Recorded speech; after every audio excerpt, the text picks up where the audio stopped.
The tripod fish has lived in dark obscurity at the deepest part of the ocean for thousands of years. But now its mysterious world is being revealed thanks to an unlikely alliance between academia and the offshore oil industry. The industry is allowing its sophisticated deep-sea submarines to be used for research by marine scientists like Professor David Booth. Remote operated vehicles have a downtime, so the skilled crew and the thing itself is just sitting there waiting to be used for discovery. The ROVs are built to withstand intense pressure. They are equipped with powerful lights and cameras, and they are just as effective for marine exploration as they are for repairing oil rigs, according to industry spokesman Mark McCallum.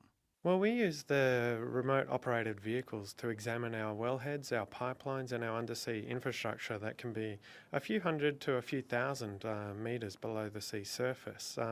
But we don't need to use the ROV remote operated vehicles 100% of the time. Which for scientists is providing opportunities to collect data and make new marine discoveries.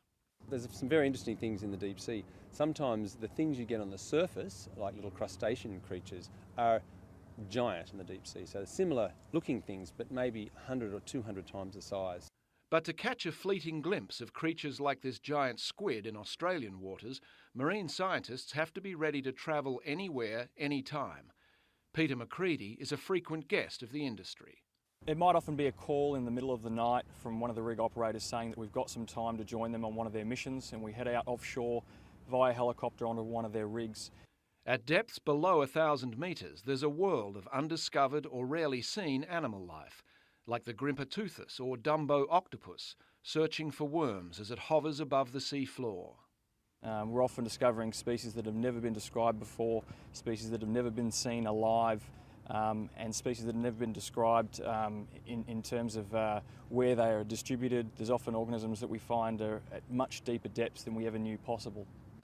The oil and gas industry is frequently criticised for failing to protect the marine environment, but it does fund marine research through a collaboration called the Serpent Project. For the industry, the information gleaned helps speed up government approval for new oil and gas exploration.